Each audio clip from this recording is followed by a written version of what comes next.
Hey man, it's me, Kevin Smith, Silent Bob, and all those terrible Jay and Silent Bob type pictures, man. You're listening to Drop the Mic, the only podcast that I listen to that I'm not a part of. Every podcast I listen to, I usually talk on it, but not fucking Drop the Mic. That's where I'm like, let me hear what the boys have to say. And now, we drop the mic. Information is power. If you don't have the information, one cannot seize power. You need to think about becoming mentally competitive. Being black does not free you from being a responsible individual. Yeah, but being a responsible individual don't free you from being black. Now do it. That's right. Poor misguided soul. You have yet to learn the rules of this game. He will. I don't want to. See, I'm smart enough to know it's not my game to play. I'm just a pawn like everybody else. Used intelligently, a pawn can create a checkmate, Mr. Williams, or become a very powerful player himself. Welcome back to our humble San Diego podcast. We are your hosts, Wesley Swanson, James Warney. Together, we are Drop the Mic, minus Ryan Jimenez tonight. We miss you, man. And everybody, please welcome back our special guest, the man of the hour, CJ Stevenson. What's up, dude? You thought you could kill me, but I'm back, fuckers. All right. Here's episode 306, John Singleton's Wheelhouse, where we will be focusing on the 1995 film Higher Learning. But before we get into the goods, we've got some warm-ups for everybody out there. And now for a special news report. Brought to you by Drop the Mic. All right, so there's interesting news coming out of Warner Brothers. They were saying, it looks like there's a rumor going around that they're going to be starting their own ad-supported streaming service. It'd be called WBTV. I'm not certain if, I don't know if it's going to be like a free type of service because it has the ads or what, but I'm assuming this is a separate entity from the HBO Max. It's going to have all of its Warner Brothers like shows and stuff, like everything that's in HBO Max, but with ads. So I'm not sure how it's going to work. That's the only news from that. I don't have any specific details, but it's basically like if like Hulu with ads, but with specifically WB stuff. That's interesting. I wonder if the consumer is going to get confused between Warner Brothers TV and HBO Max. Right. That's the thing. I don't know what the reason is for this. It kind of seems like a non-starter for me, at least. Yeah. Like, why have two separate, streaming services, and they're both. I mean, you can watch the same stuff on WBTV with HBO Max, but you're just paying for no ads. Well, the HBO Max has an ad and no ad tier, so this is even doubly weird as to why they would do this. I guess, like you said, this might be them trying to do Hulu, but like Hulu, I don't know. This is just a weird thing to do. They might just be greedy, which far be it from mega corporations to be charitable, but right. Yeah. That's just I don't know. Right now it's a rumor. It's kind of they just got thrown out there. We'll probably have more details on it once some more stuff comes out if it's if it goes through. But and also some streaming news. Amazon Prime is working on a Spider-Man noir series. It's live action. It's going to take place in New York City in the 1930s. And I believe Phil Lord and Christopher Miller, the guys who did Into the Spider-Verse, I think they're overseeing the project. They're not specifically directing it, but I believe they're going to be overseeing it because I think they're basing it off of the noir Spider-Man from the Miles Morales Into the Spider-Verse film. And it will not be Peter Parker. So it's going to be just some other person who is Spider-Man in the 1930s in New York. So this is where I share my nerddom. This was a comic that Marvel published. This was a series of comics that Marvel published a while ago. They had one that was 1603, which was like the Avengers, but during 1603, and it had like Thor and like Iron Man and X-Men and all that stuff, and this kind of spun out of it as Spider-Man Noir. The guy who is show running the show, his name is Oren Uzel. He wrote on the Cloverfield Paradox, which was originally a script that did not have no Cloverfield ties into it, but he pitched it to JJ, and JJ was like, let's squeeze in some Cloverfield. He just wrote The Lost City, which is a really good movie. He was one of the writers on 22 Jump Street, which is, some might say, is a superior. He did a movie called Freaks of Nature, which Wesley, I think you would really like. It's a sort of like a sci-fi werewolf, Universal Monsters pastiche that I think is right up your alley. And then he also did a movie called Shimmer Lake, which is What If Memento, but it's a heist. Okay. So this guy he's been working. He's kind of become a Hollywood studio guy. They plug him into franchises, and he tries to writes on them. He did a Supergirl script before the James Gunn project launched. He wrote a Supergirl script that had a Brainiac as the bad guy, but that has since been scrapped since James Gunn is adapting a Supergirl graphic novel. So I'm cautiously optimistic about this. I think the Sony Spider-Man projects, in my opinion, of late have been pretty misses. They have a bigger hand in the MCU Spider-Man movies than most people realize. But Spider-Verse is my favorite Spider-Man movie, so, and if Phil Lord and Chris Miller is behind it, I mean, those guys are the king of making bad ideas into great products. Right. So, Right. Yeah, that's the only thing that's the positive that I see about it is those two kind of being attached and overseeing it. I love their work. Yeah, same. Yeah, if they want to attach, then I would just not be interested at all. Right. It'd be another Sony flop. Morbius.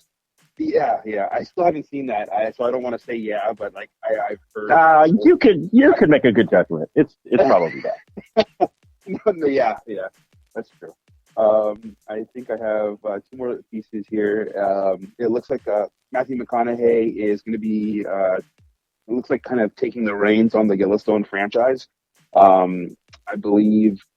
What is the main guy's the actor's name? I forget his name. Kevin Costner.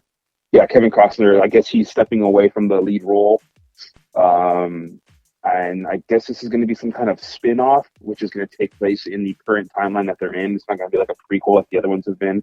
Matthew McConaughey is going to be, I guess, the lead of the new Dutton Ranch in some way. And this show is going to be inheriting most of the main characters from Yellowstone, the original Yellowstone series. And they're going to be continuing their story in this new version or new iteration, whatever it is. But I thought that was interesting that they're going with Matthew McConaughey. I mean, he fits the role of a rancher, I guess, which is yes. he I know he's from Texas, I believe, or Tennessee or something like that. But I'm all for it. I love the series. I'm not caught up all the way. I think I'm just starting this new season that they've been going on with. I thought that was pretty interesting for him to step away, I guess. I'm really interested to see how watchers of the show react to this, because I don't know if they know what's going on. Apparently, Kevin Costner only wants to shoot like 1 week and then do some other stuff, and the schedule of TV doesn't really allow that. And he's prepping a new movie too, so that's probably why he wants to slow down his schedule. Okay. So that's probably why he's like, I can only shoot for 1 week. And the creator and showrunner, Taylor Sheridan, who I believe writes each episode. He also wrote Hello High Water, Sicario, and he wrote and directed Wind River and Those Who Wish Me Dead. So I'm interested to see if McConaughey stays on for the long haul. I feel like the McConaissance has long been past him, and people have sort of forgotten what a great actor he is. True detective. Yeah. So think about maybe how long ago that's been. Yeah, that came out 2013, so it's been 10 years. I'm very curious as to see what he does. So is he playing his brother, or do they not share any character details on? They haven't shared, as far as I can that I read on the article. They haven't specified as to who he is, but they just said that he's probably going to be taking on the new lead role. I mean, obviously, he's going to be the new lead role, but that's interesting. They're basically, the article is just stating that McConaughey has huge boots to fill with stepping into the Kevin Costner kind of role or lead role that they have. It seems Kevin Feige was aware that She-Hulk would do horrible numbers for Disney Plus. He was aware it's a kind of a divisive show, I guess, and they're going to be scaling down their Disney Plus shows for Marvel. Thank God. Thank God. So we're not going to get a huge, overhaul or influx of Marvel shows that we've been getting. I think it was a couple a year, so probably maybe one or two a year, if that. Yeah, I'd say if it's not needed, then don't do it. Yeah. Did you guys watch She-Hulk at all, or? I'm caught up on every show. I watch them with my kids or with Jordan. Okay. I like She-Hulk the best of the shows. I don't know if that's a hot take or not. Really? But I don't really care. Yeah, I liked it the best. It just felt more true to what it was trying to be, and I wasn't really disappointed by the ending and stuff. But it just felt like light fluff, no stakes. It wasn't really trying to set up anything. And to the last episode where they dropped a spoiler on us that I won't say here for the people who hasn't seen it. But I liked it the best. I'm happy that he's slowing down on the shows because I'm getting sick of opening up Disney Plus and them trying to talk this new MCU show at me. Because I don't really think they've really justified their existence so far. But thank God that they're slowing down. Hopefully they can slow down on the movies too and not release any of them, and they will be good. So. Hey, that comment you made last week about nobody caring about these movies, I care about them. Then the burden is on your shoulders, then, sir. Speaking of that, it looks like the reports came out on Ant-Man and the Wasp at Quantumania, whatever it's called. I thought you cared about the movies. Say the title, goddammit. You cared about the movies. Ant-Man and Kang. There you go. I think it came out with 53% on Rotten Tomatoes, which is the lowest tomato meter that a Marvel movie has ever had. Good. So we'll see how that turns out. We'll see if it's just pretty interesting to see a Marvel movie with that low of a rating. It's about damn time. But we'll see how it is. I'm going to see it this weekend, most likely. Oh, well then you're part of that. But we'll see. I'll let you guys know. I have two pieces of news. One of them is there was an Academy luncheon with the nominees, and one of the big takeaways was that a lot of people were cheering and applauding Tom Cruise for how well Top Gun Maverick did, and people overheard Steven Spielberg say that Tom Cruise saved movie theaters with Top Gun Maverick, which he absolutely did, and we should all bow down to Tom Cruise, the crazy son of a bitch. And just goes to show you that good blockbuster movies don't have men wearing capes and going through, and talking to ants and shit, and don't waste great actors like Jonathan Major's time. And then another piece of news that I have is it's been officially confirmed that they are doing a sequel to a film that we previously covered on this podcast, I Am Legend. They're actually doing a sequel. This sequel will treat the alternate ending as canon. If you don't know the alternate ending is Will Smith gives the test subject back to the Horde leader, and he and the woman and their children and her child, they both go to the refugee camp. So the movie is going to pick up the decades after the ending. and it's going to star Will Smith and Michael B. Jordan. Presumably, Michael B. Jordan might be a son that those two have together, or he might be a totally different character. We don't exactly know, but I'm excited for this project. The only downfall is that Akiva Goldsman is supposedly writing the script. He is the guy who wrote Batman and Robin. So, they can all be miracle workers, but I'm confident that this movie will be at least good. So, those are my only two pieces of news. Yeah, I have a couple pieces for you guys. First up, the Dexterverse is set to continue, with Showtime announcing that a new spin-off will be happening following the events of the latest mini-series entitled Dexter New Blood, plus a Trinity Killer Origins spin-off and a Dexter Origins show, which will allow fans, it's going to allow fans to meet a younger Dexter Morgan, falling into his role as the vengeful serial killer that we all know. Let this man rest. Let Dexter rest. Jesus Christ almighty. I thought that last miniseries was a stretch. It was okay, but fucking hey, man. Let this guy rest. In some DC news, some quick DC news, Todd Phillips, director of Joker 2, released the first image of Joaquin Phoenix and Lady Gaga together for Valentine's Day. Fuck yeah. Give it to me. Give this inject it in my veins, as they say on Twitter. I'm so ready for this movie. I'm so I wasn't a big fan of the first Joker. I thought it was okay. I thought it couldn't decide on whether it wanted to be a gritty tale or a satire. But the fact that he's sort of doubling down on his Scorsese rip-off, homage, whatever you want to call it, and doing his version of New York, and it's a musical. It's officially announced that it's going to be a musical.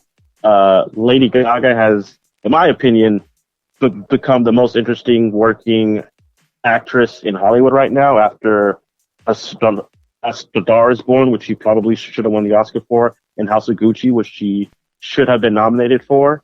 I can't wait to see her play Harley Quinn. I think she's going to crush it, and I think she's going to get another Oscar nomination for it. It sucks because Margot Robbie has been killing it as Harley Quinn too, but I'm excited. I can't wait for this. I think Todd Phillips is an absolute madman by making it a musical. I think that's just a stroke of genius. It's funny because I saw a thing on Twitter that said that when the film was announced as a musical, that everybody that liked the first film that was looking forward to a sequel is not looking forward to a sequel, and that everybody that didn't like the second film and that wasn't looking for a sequel is now looking forward to a sequel. And count me on the latter, because I was like, don't do a sequel, and then it was enough as a musical with Lady Gaga, and I'm like, do a sequel, do 5 of these.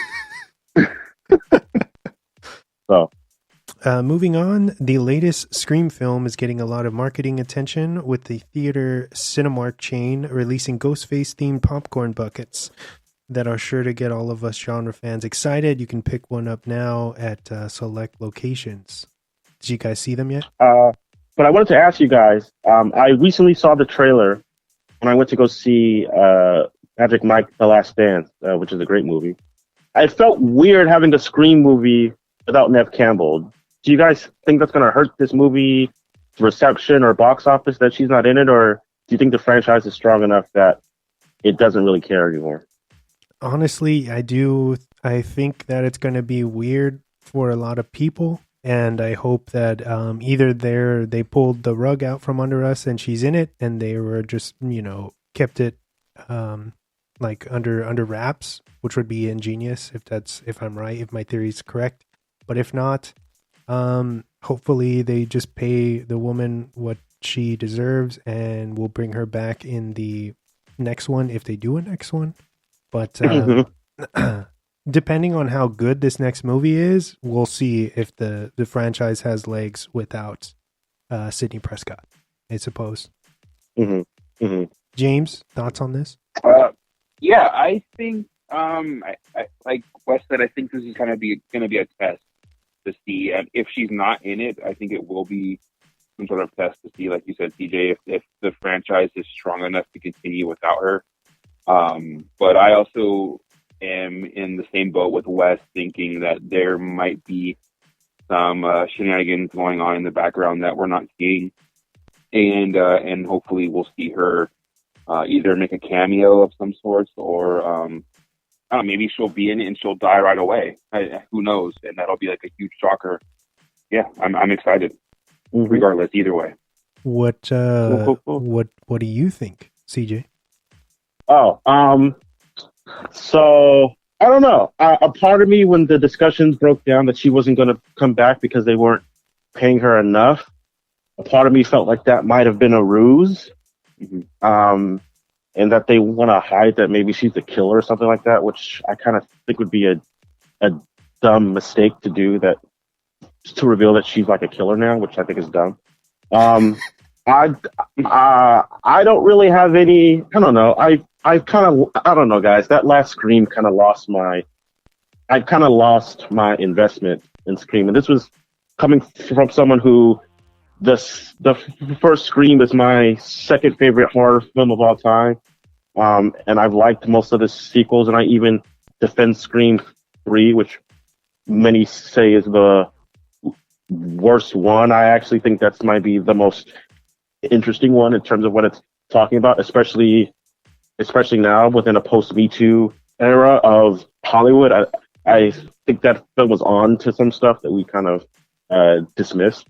But that last Scream movie, I just felt like all the strength in the franchise kind of withered away. So I'm not really interested in this one. It looks like they're just doing the hacky thing of setting it in New York and having a bunch of people be Ghostface. I don't know. It's just on top of that, it's just really too weird not having a Nev Campbell there. I mean, this franchise is her. As far as I'm concerned, this franchise belongs to three people. It's her, Kevin Williamson, and Wes Craven. And now that all three of them are no longer involved, I'm kind of checked out. James, can I tell you something real quick before you take CJ's opinion and completely into heart? From what I remember, he didn't bother to go see the movie. He ruined the movie for himself and read the Wikipedia. No, I watched it. I watched it on Paramount Plus, or whatever the fuck that streaming service is called. But yes, this was after I read the Wikipedia entry. But in my defense, when the trailers came out, I called who the killer was from the trailer. I'm like, oh, it's that guy. And sure enough, it was that guy. So, do a better job of marketing your movie. That's all I'm saying. Don't judge me, James. You're sitting over there judging me. You're over there judging me, and that's not nice. You're going to be judging me throughout this entire episode now. No, when I'm talking about higher alerting, in the back of your mind, you're going to be like, this motherfucker spoiled Scream 6 for himself. Scream 5. Why would he do that? Or Scream 5. Why would he do that? Why would he read the Wikipedia before? The only thing that's going to be going through my head.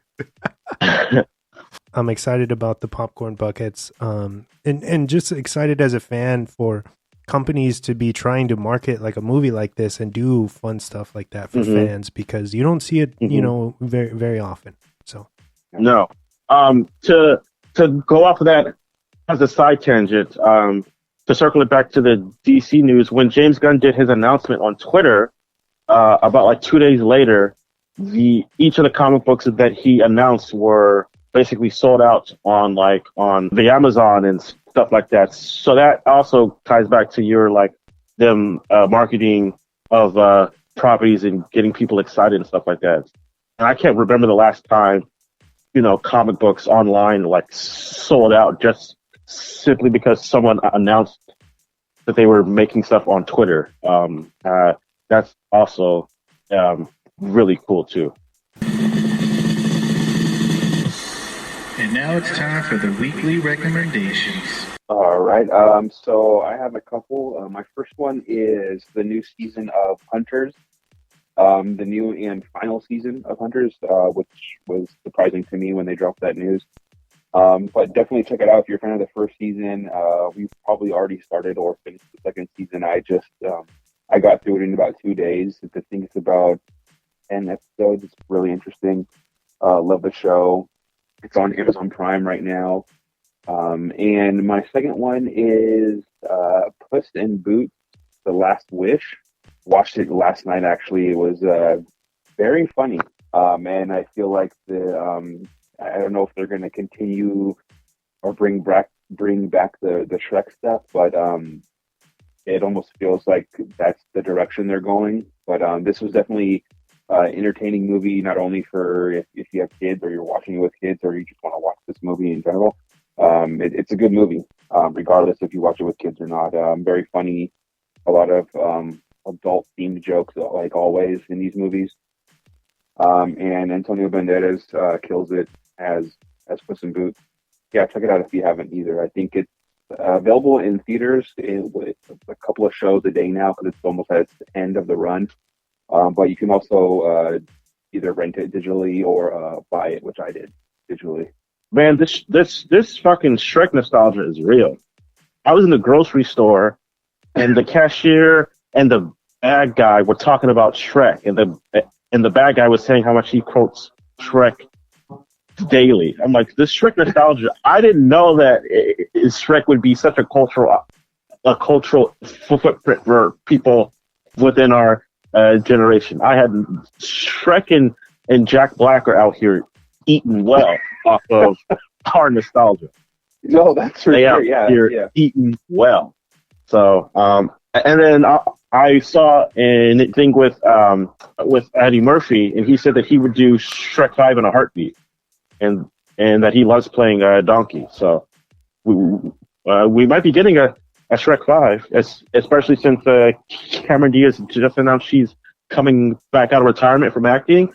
It looks like all the players are in place for a Shrek 5, maybe. Yeah, I'm down for it if they come back. This one was particularly interesting because they changed the animation from the normal like a CGI or whatever they use for the previous ones. This one's more in the vein of, I want to say it's the same guys who did Into the Spider-Verse. The animation is like it's like identical to it, and the shots and everything, the way they use action and everything like that. I love that style, and it feels very similar to that. So if you're a fan of that as well, that type of animation, check that out. Yeah, it's a different look, but it's still very similar. Nothing's really changed style of animation, but yeah, it's really fun. Check it out, family fun movie, or if you just want to watch it alone, it's totally fun. Cool. I'll go next, I guess. A thing that I'm going to try to do whenever I come on this podcast is I'm going to try to recommend a double feature with the movie that we're covering. So for this movie, I'm going to recommend for my weekly rec to pair up with this movie, Spike Lee's School Days. It's his second feature. It's on Amazon Prime right now. It takes place on an HBU. If anyone has seen the movie or the show Dear White People, that owes a lot to School Days. In fact, that was one of the reasons why the director made his film, was because he was trying to recapture School Days, and it borrows a lot of themes from it. So I guess that'll be 2 recs to watch. Spike Lee's School Days, which is one of my top 5 favorite Spike Lee movies. It's filled with so much verve and political statements and subtext, and it has so much. It's just bursting at the seams with all types of energy and style and substance. It's so meaty and great. And then contrast that with Dear White People, which is very kind of understated and mellow. I would recommend watching both of those movies after you watch this film. I think Dear White People is available on Netflix, I think. All right, I just got one for you guys this week. It's Poker Face on Peacock. Stars Natasha Lyonne in this outrageously fun and quick-witted show about Charlie, a young woman who has the ability to detect when someone is lying. After starting to uncover a web of lies from her work at a Vegas casino, she soon finds herself in the crosshairs of some very dangerous people. Created by the man responsible for Knives Out, Rian Johnson. It's got a 99% on Rotten currently. Check this shit out if you haven't already. Nice. Check this shit out. Damn, that's a high recommendation.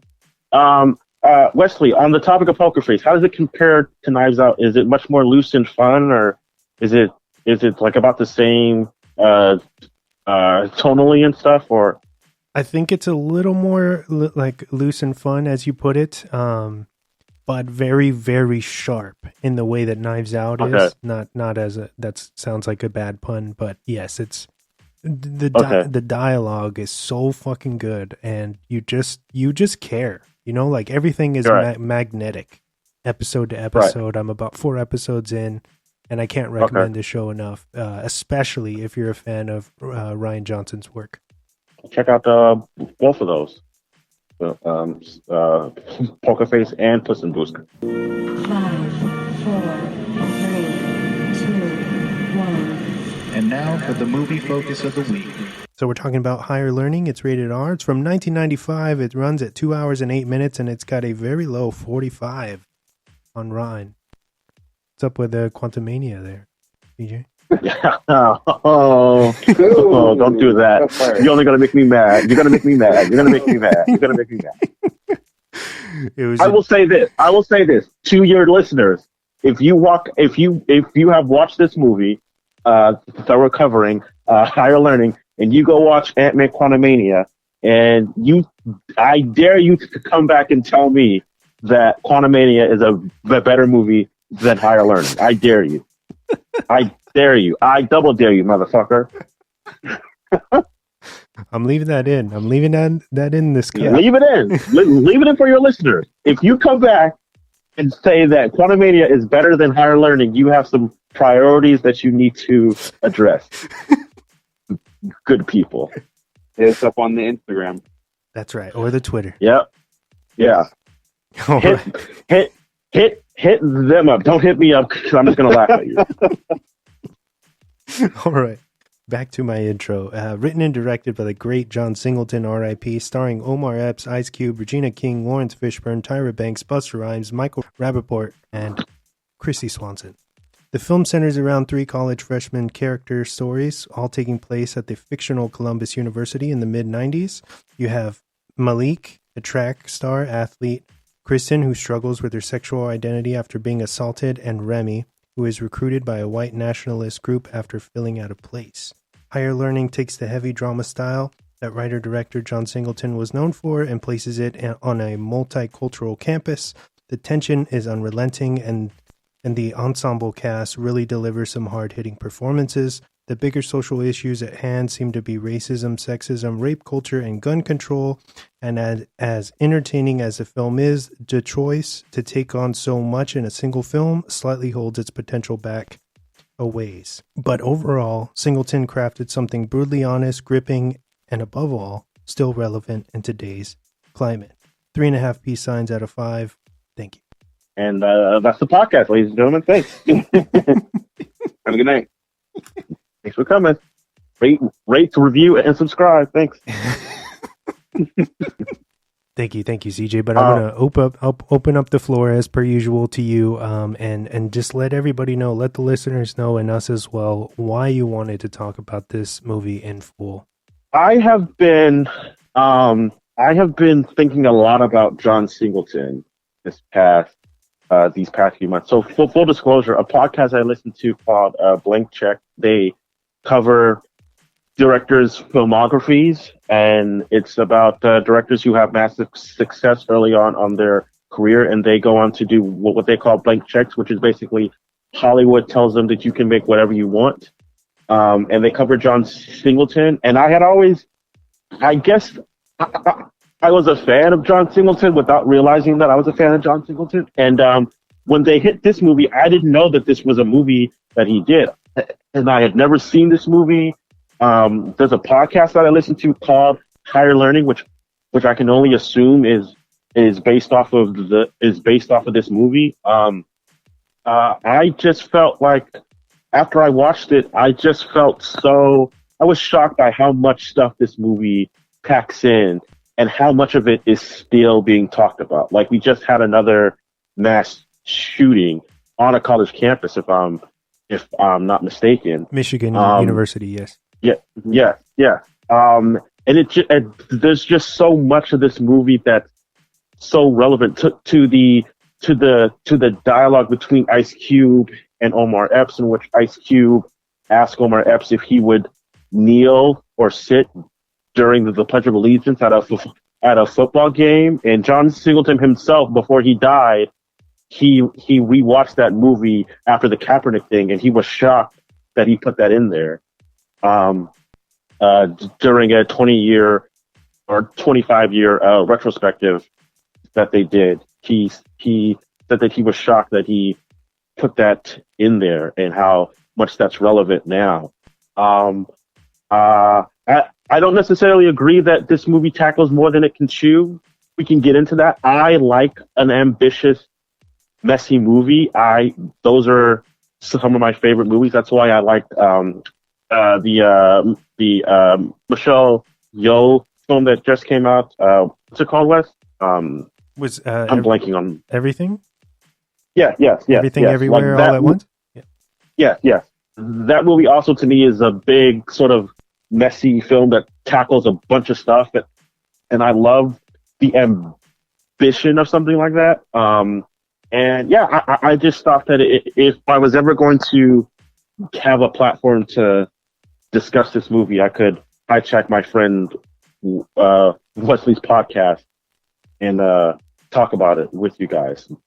But I'm more curious as to what you guys think about this movie. Like, when's the last time you've seen it? Had you ever seen it before this? What do you think works about it? Like, I'm just curious as to what you guys think. I came on pretty strong already. I'll let James go. Yeah, for me, this was a first watch. I don't think I'm 100% sure I've never seen this movie. I don't know if I when Wes told me, or when you guys talked about watching this for this week, the title sounded familiar, but never. I want to say I'd never seen this film, so it was a first time watch for me. But it's a pretty heavy movie, man. And I don't think I've seen a movie this stacked with actors and actresses. A lot of them kind of in their first, in the beginning, early stages of their careers. Mm-hmm. Right. Yeah, so that was fun to see. A lot of young faces and people that are still in the game now. But yeah, this tackles a lot of pretty relative, like, to today. It's very the issues it tries to, like Wes said, tries to tackle or go for are still relevant to today's issues. That being, everything that goes along. I mean, this was a more real movie than I'm used to watching. It was really interesting. I really enjoyed it. I don't think I've seen too many of his movies. So for me, what other ones has he directed? So he's most famous for Boys in the Hood. Okay, yeah, I've seen that. And then his second movie, I believe, Wes can correct me if I'm wrong, although I should know this. His second movie was Poetic Justice, right? Yeah, correct. Yes, and then he did this movie, and then after this movie, he did what I think is his best movie, Rosewood, which is another film that nobody really has. It kind of evaporated from the cultural zeitgeist, Right. but I think it's a very powerful piece of filmmaking. And then after that, he did the Shaft movie, which I tried to get through, and I couldn't really grasp it. And then he did another, and then after the Shaft movie, he did one of my favorite movies by him, Four Brothers, and then he also did Too Fast, Too Furious. So he's had a really kind of robust, kind of weird filmography. Yeah, it's a lot of different things. Yeah, it's a lot of different things. After he did Boys in the Hood, people just sort of pigeoned him as kind of like Spike Lee Jr., and they sort of expected him to sort of keep making those type of movies. Right. And he doesn't really make a movie like that until Baby Boy, which is another one of his films that we covered on this podcast a while ago. But yeah, he's one of those directors I think gets lost in the shuffle. I think people just sort of dismiss him as the Boys in the Hood guy, and that's kind of it. And I think he's had that followed him throughout his career, that expectation to make another film like Boys in the Hood. And this is this is like Boys in the Hood in that it's a message, but I would say it's a lot more pointed and kind of more aggressive and angrier than Boys in the Hood. Right. It sort of feels like him getting up on a campus bulletin and shouting at everybody to get their shit together. Kind of is what I think he's trying to do. Wes, what about you?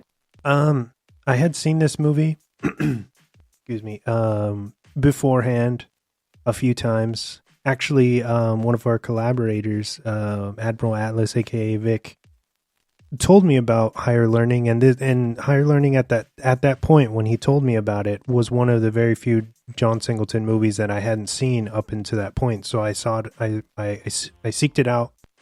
I loved it.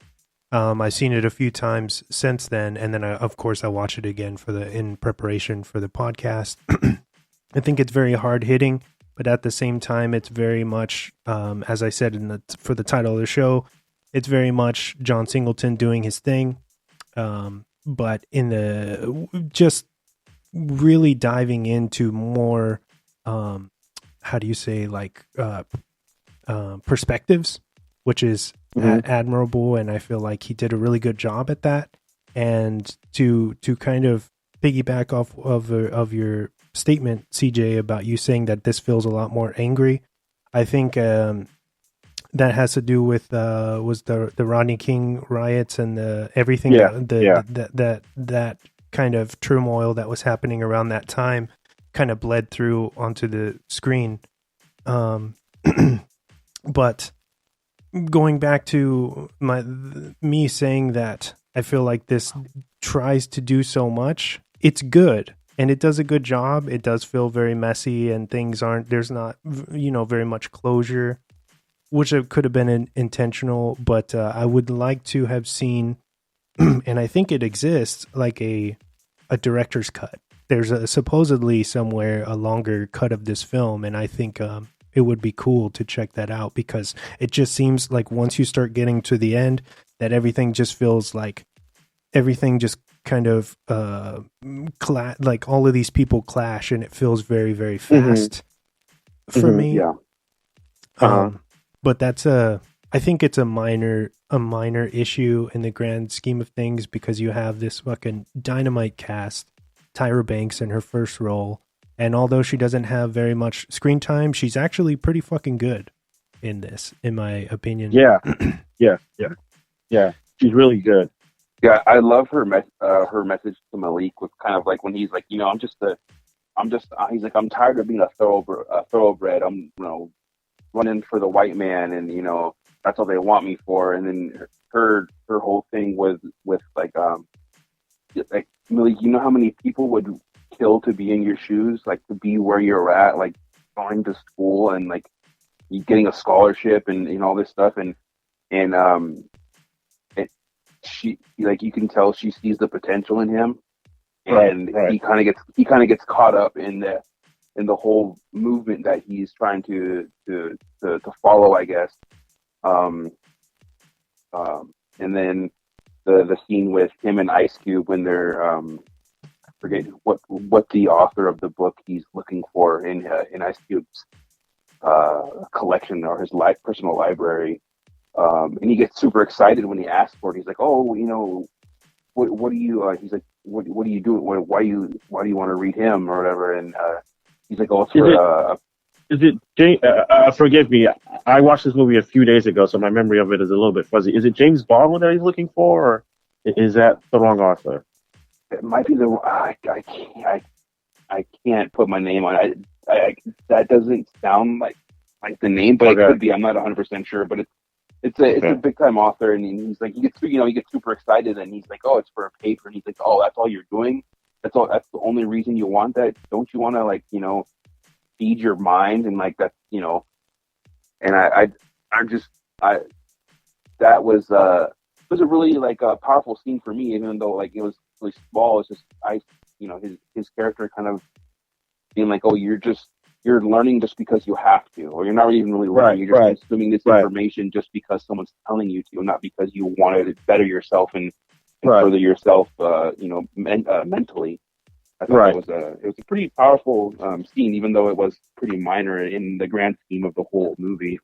To add, if you don't mind, Wesley, to add some context to how this project came to be, John Singleton he was 25 when he wrote this, or 27. 27, I believe. Yeah. Yeah, he was 27 when he wrote this, so it's about my age. I just turned 28, so he's about my age when he wrote this, and you could tell just how angry he is with everything, and how pointed it is, and that he's just come out of college, and he's fresh out of college, and he has experienced all this stuff.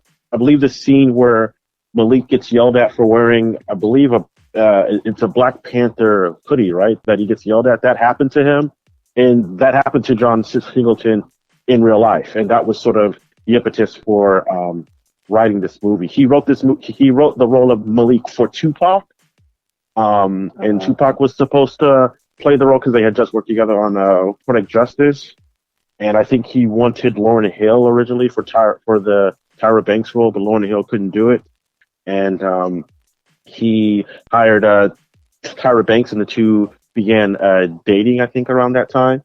But this feels like a young man's movie. Like, it feels like someone that's young and hungry, and that wants to say so much and doesn't quite know how to articulate it all, but you can tell his passion is in it. A storyline that I picked up this time around was the Michael Rappaport story, which I just feel is so relevant to today, especially how it progresses throughout the narrative. And like, I was watching the way that Singleton films the character, and this is a character who perpetually just seems lost, and all he really wants is a friend. And he doesn't really, he just feels so lost and so out of place and unsure of his own skin, to where when Cole Hauser comes up, he just seems so susceptible easily to the rhetoric that he's speaking. And it sort of speaks to a lot of the background on these like mass shooters now, and that they feel like God's lonely men, to sort of quote something from Taxi Driver. Like, they feel like God's lonely man, like a guy who just feels adrifted from society, who they think is society sort of out to get them, and they don't really have a place, and so they take their frustration that they have on themselves and they externalize it, and they end up killing a bunch of people. And that was a storyline that I clocked in a lot this time around. And I think Rappaport's really good at sort of playing a doughy-eyed, lost white boy. What I thought was really interesting about Rappaport's character Remy is that he seems like he's like this nerdy guy who nobody pays attention to, and I love that portrayal of showing how white nationalists are able to recruit these kids essentially that are kind of gullible and weak-minded essentially. And I think that's a really cool kind of way to approach that, or like the skinhead kind of culture, or I should say neo-Nazi skinhead culture, because it really is. It goes down that way. They're just they've been affected or hurt in some way, and they don't know how to take it in. So then they just kind of project on others, and then it becomes homophobia, xenophobia, things of that nature. But they do a great job of kind of having this like kind of boiling water that's slowly kind of rising up and eventually going to overflow. You know what I'm saying? Like by the end, where the guys that he gets entangled with are obviously not good people, and they're not really looking out for his best interest at the end.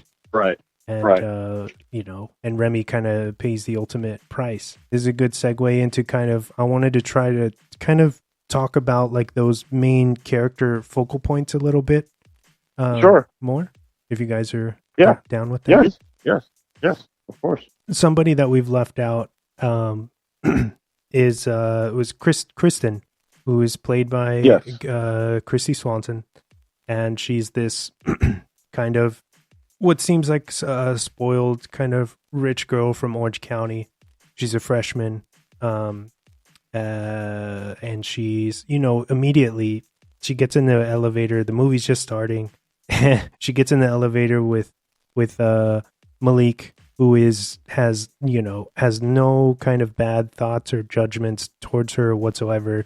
And her first how do you say, like, her first thing that she does is kind of reach for her bag. Like, she automatically thinks he's going to try to jack her, which is it's a little heavy-handed. It's a little, especially like the way he's like he zooms in on it.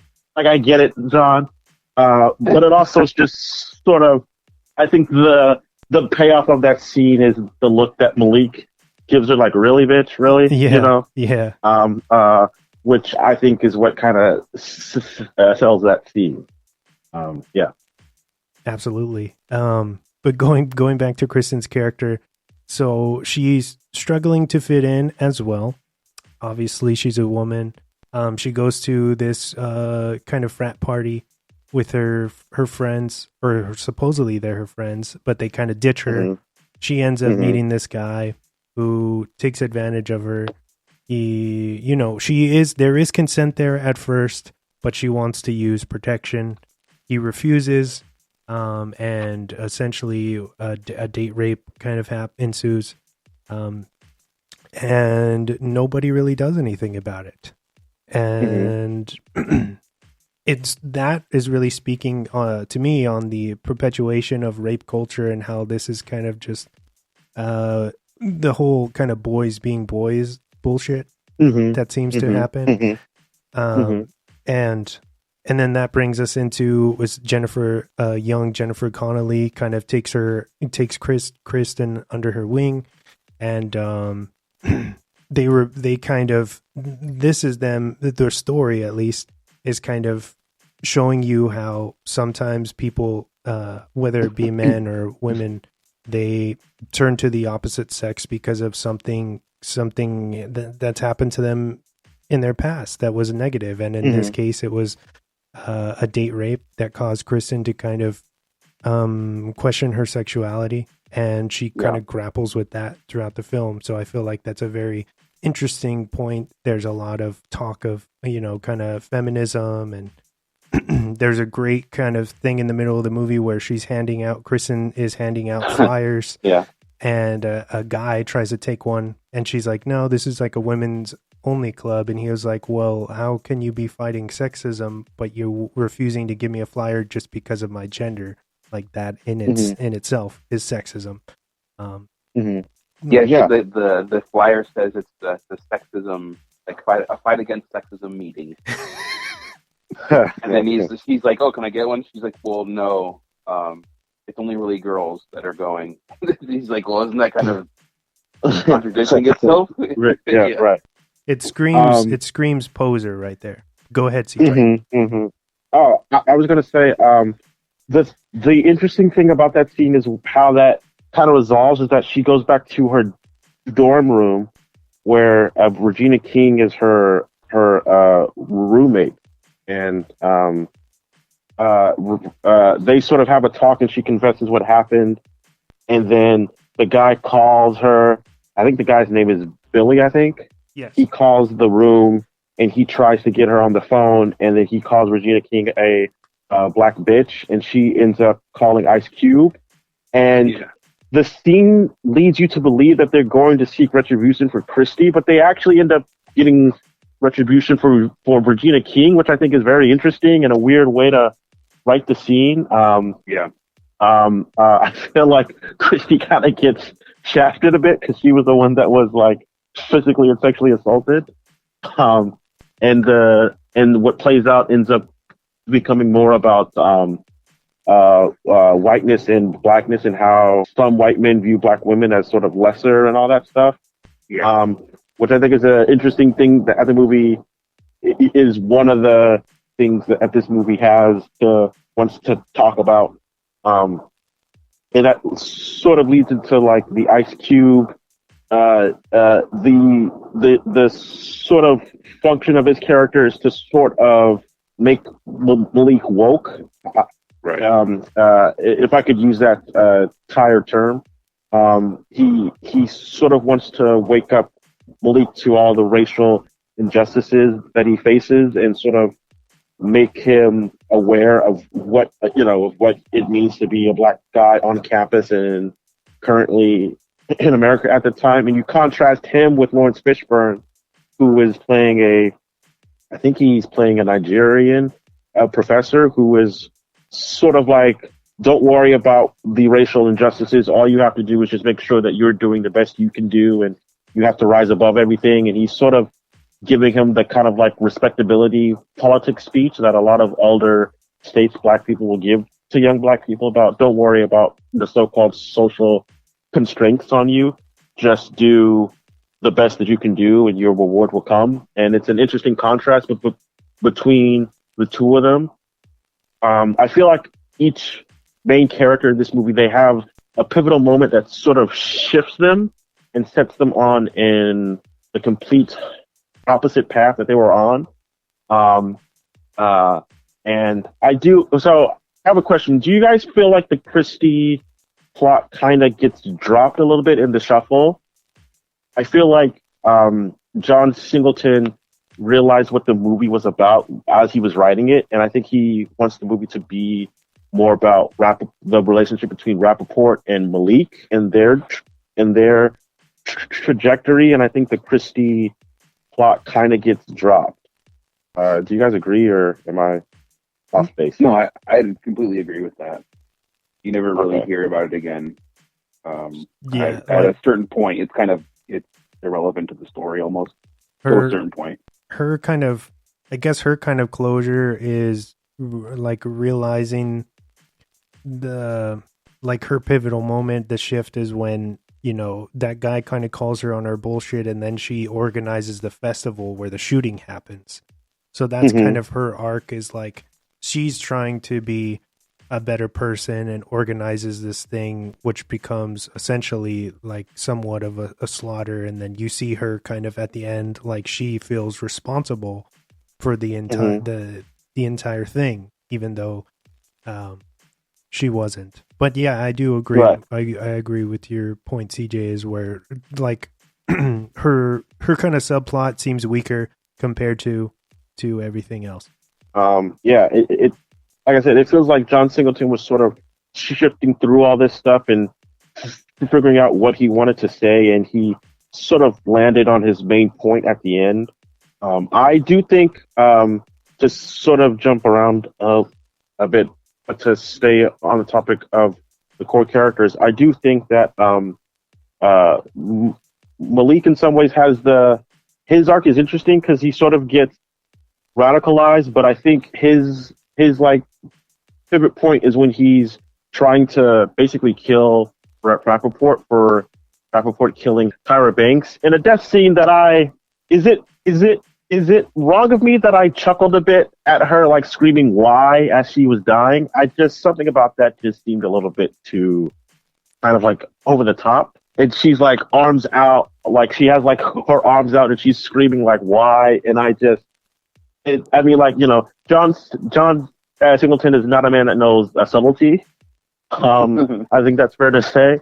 That death scene felt a little bit over the top to me. But a scene that's very powerful between Malik and Rappaport is when the cops come and they think that Malik is in charge, and they sort of try to talk and calm Rappaport down and like say, "Oh, it's okay. Like like we'll get you help, son. You're not a bad guy. Such and stuff." It just sort of speaks to the way that it's John Singleton circling and underlining what he's trying to say about how these two men are perceived. Where one man has just lost kind of everything and is held up as the killer, and the other guy is the killer and is treated as the victim, which I think is pretty powerful stuff. Oh yeah. Did we really talk about Malik that much? A little bit. We've kind of been jumping around a little bit, but we can actually get into him. he's interesting for me because he when he starts off, he's kind of arrogant, this arrogant kind of athlete, but he's struggling academically. And that is like him and Fishburne's character have kind of developed this rapport that's really, really good on screen, with Fishburne kind of doing his Matrix thing. Yeah. What's interesting about that is you can tell like Malik is looking to Fishburne to sort of be a mentor figure, and Fishburne is sort of dismissing him like, I'm a teacher. My job is to teach students. I don't have time to give someone special treatment. And it's not until the end where the events happen that he kind of agrees to take on Malik as his mentoree, because he sees all the stuff that Malik has gone through. So he himself kind of has a mini arc too that I thought was pretty important to the plot. What did you think, James? With his character, yeah, he does come in, like you said, he's that high on his britches type of athlete coming in. He's like what the coach calls him he thinks because you're some kind of freshman superstar that you're going to be treated differently, and I think he expects that. Right. But he's quickly put in his place by his coach, his peers, and even Lawrence Fishburne's character, the teacher, kind of says there will be no special treatment regardless of who you are, why you're at this school, whether you're black, white, Asian, whatever the case may be. And he kind of gets a reality. I think it's almost like a reality check for him, thinking it's kind of going to be a cakewalk. Like you said, not until the end where he gets that kind of support from Lawrence Fishburne's character.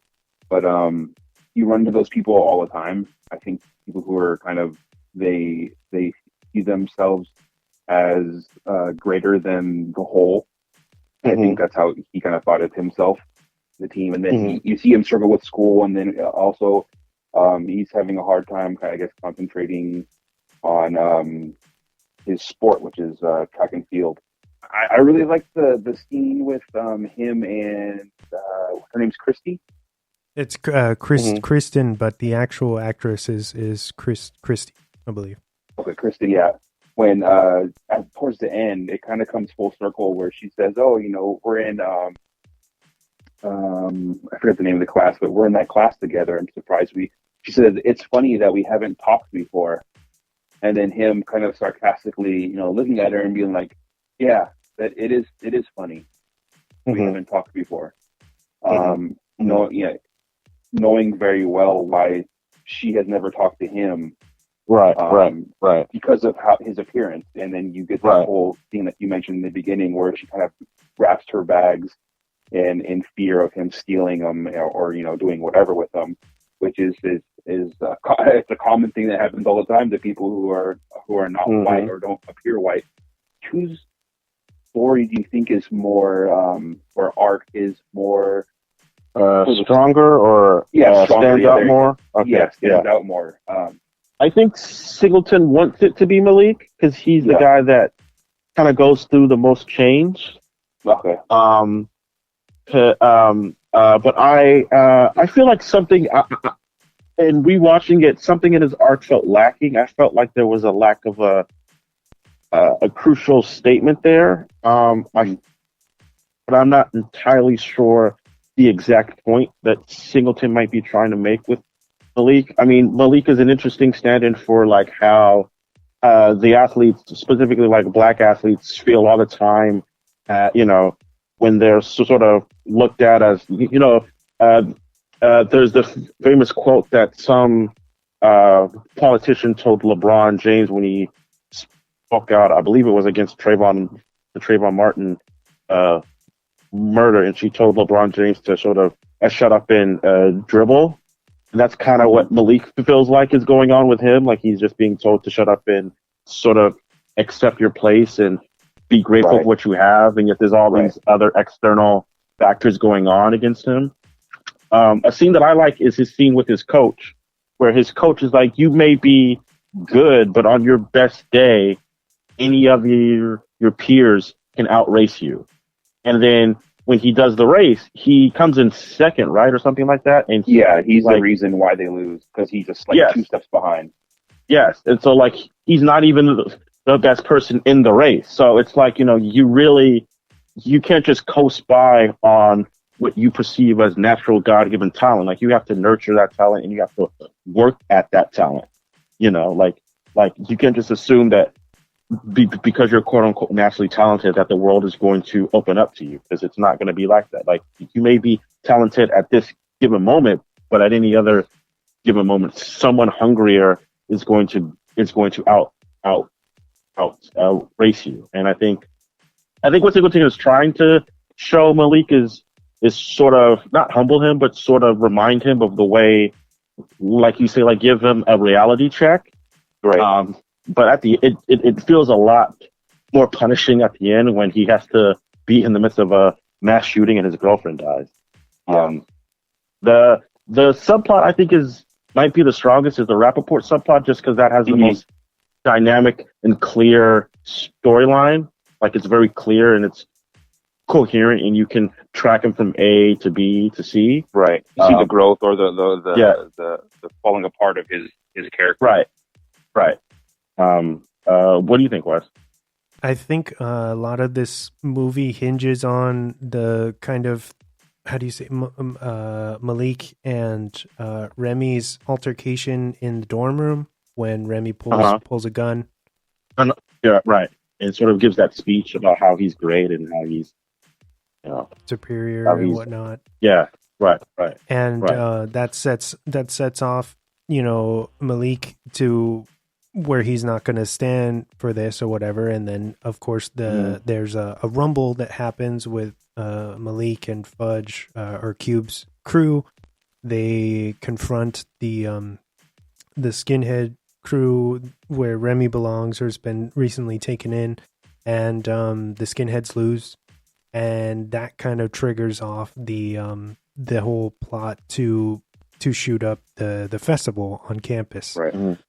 But interestingly enough, all of Remy's peers, they send him to do like the murder essentially alone while they're off, like I guess being scouts or whatever bullshit. But they send him to his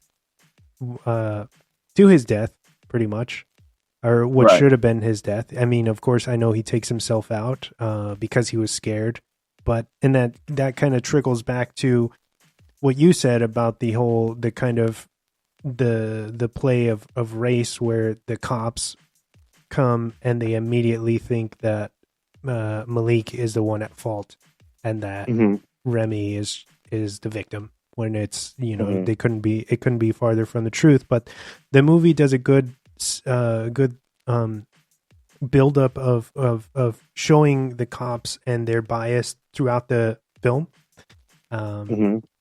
or I should say campus police or whatever, where they they'll shut down the black party, and then then they call out the cops and they're like, aren't you going to shut down the party that's happening right next door, or it's fine, just as loud, right, or and he's like, nah, because I dig rock and roll, yeah, and it's it's very pointed. So there's a lot of little details that play a key role in the end, and it makes for very interesting storytelling. Even with the harassment with the security guards, when they're constantly harassing Fudge and Dreads or Buster Rhymes, constantly being right on their ass in the parking lot while they're walking, and then asking them like, let me see some ID. He's like, no, motherfucker, let me see your ID. Right. He flashes the flashlight on them. That was hilarious. Real quick, I wanted to grab your guys' take on how high on the list is Higher Learning as far as Singleton's filmography for you two.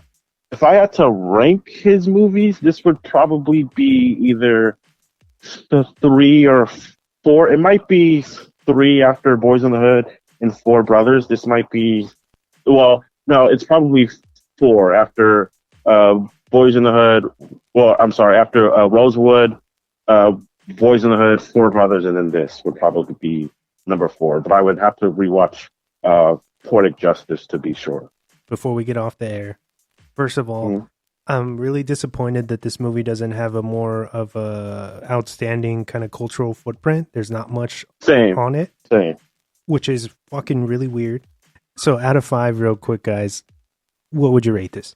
3.5 out of 5, I think, is a great rating for it. Okay. It's not perfect, but its ambition is what I really kind of admire. Yeah. Yeah, I'd have to agree with you, CJ. 3.5, that's where I was going as well. And then James, real quick, Yes. Sorry to keep you, but let everybody know where they can find us, where they can find the show. If you're just stumbling upon this podcast, so we are Drop the Mic. We are a San Diego-based podcast. We are available on any platform that plays podcasts, whether it's Spotify, Apple Podcasts, Google Podcasts, anything that plays a podcast. I'm 100% sure we're on it. So go ahead and give us a 5 stars, a thumbs up, subscribe, write a positive review, download our episodes. We have a huge catalog of previous episodes, not just this one. So go back, and if you enjoy this episode, go back to listen to those and find something you like. If you did enjoy this, share this with your friends, family, or coworkers. If you think they would enjoy this as well. And follow us on Instagram. We have an Instagram. It's at @dropthemic_podcast. And I'm going to remember it, Wes. I keep on forgetting what the Twitter is. What is the Twitter handle? It is at @DropTheMicPod. At @DropTheMicPod. Follow us there. Tweet us, retweet us, whatever the case, whatever you do on Twitter. And do that. Yeah, that's about it. You should follow these guys. These guys are backed by Kevin Smith. Wesley's hero. Wesley's hero, his favorite director of all time, Kevin Smith, gave him a thumbs up. James, are you going to be able to make it next week? I am. Yes, I am. All right. I set a Wednesday aside if we're going to do it on Wednesday, or I just need to know what day for sure. Okay. So I can set that aside. So with that being said, what do you want to talk about? Let's see. I was thinking, have we done Lakeview Terrace? Is that a movie that you'd be interested in doing? Of course, man. It's a good one. Yeah.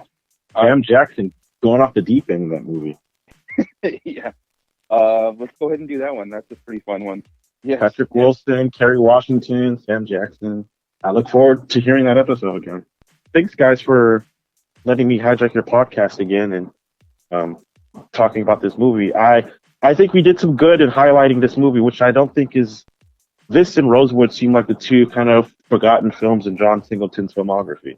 I'm glad I finally got to do one of these with you, James. I've been missing you on these podcasts. So. I know. Yeah.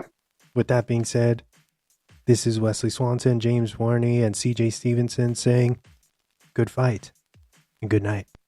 No wonder this nation is falling behind the rest of the world. No one in this class seems to have any initiative. You brave soul, come forward.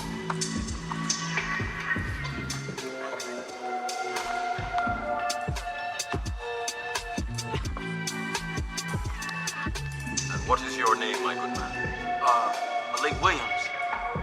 Professor Phipps, sir. Malik Williams. Williams, would you be kind enough to read the names, the asterisks beside them? Those persons whose names are called, please stand. Marvin Anthony, Wendy Arrington, Tanya Arroyo, Chris Barlow, Sky Blue, Jennifer Bryant, Pamela Burris, Eric Cannon, Kristen Connor, Judith Danzig, Patsy Ewing, Mark Katz.